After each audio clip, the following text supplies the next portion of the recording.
What he said to me, and I agree completely, it's time to take the training wheels off. Let him just be a baseball player. Let him just instinctively play the game and just react to everything on the field. For me, I'd love to see him be an everyday position player, every day in right field. I love the way he runs, I love the way he throws, I love the way he swings the bat. This game is really hard when you try to do two things exceptionally well.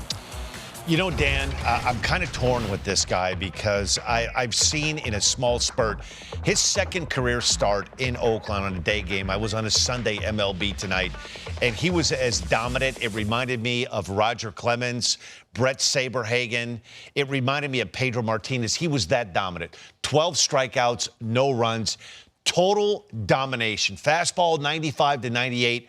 Unhittable split finger, and all of the video that I saw this guy the winter before, he was to me the most talented of the Japanese pitchers that have come over here. His stuff to me played, but it's going to be hard for him to be a two-way player. I'm not sure how you can do both at the same time. I get what Joe Madden is saying. Sometimes I look at him, Dan O'Dowd, and I almost think he would be a great guy at the back end of a bullpen.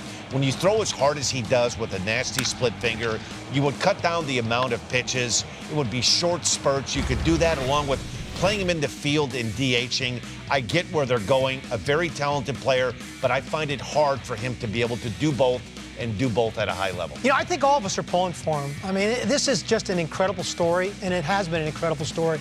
But the bottom line is they've got to have sustained health. I mean, that's something we don't talk about enough in our game. His tools aren't going to play unless he's on the field allowing them to play on a consistent basis. Listen, I think he can actually be a pitcher at the big league level. I'm concerned about the offensive part of the game when he's trying to focus on being a good pitcher. And I think there's huge upside here offensively.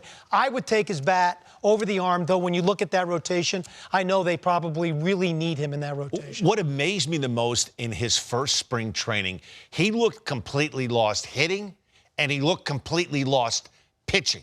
And I remember towards the end of spring training thinking, maybe was I looking at the right guy on video from his, when he was playing in Japan? Because he had a difficult time throwing strikes. He couldn't make contact, hit for no power at all. The season started, and all of a sudden, he's hit opposite field bombs. He's hitting rockets, and he comes out in his second start, strikes out 12 against the Oakland A's, and looked like Dwight Gooden. So that makes me think this year, I believe the expectations for Shohei Ohtani are much lower, just based on the fact he's barely pitched the last few years. We showed the 2020 numbers, of course, small sample size, but he didn't hit well this past season, so maybe he does shock the world. He does. Where you get it into a box, and Joe said the right thing. We're just going to let this play out, and the eyes will tell us what we need to do.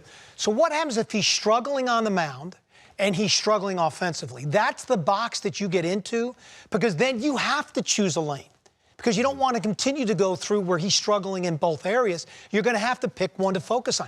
This game is just a really hard game to play. When you don't have defined focus in a particular area, it becomes even more challenging. I think what we have to do, Scott, is I think we have to give him a pass last year when he came back after having the He wasn't ready. No, he wasn't. And he looked like a pitcher that was afraid to extend, afraid to let the ball go.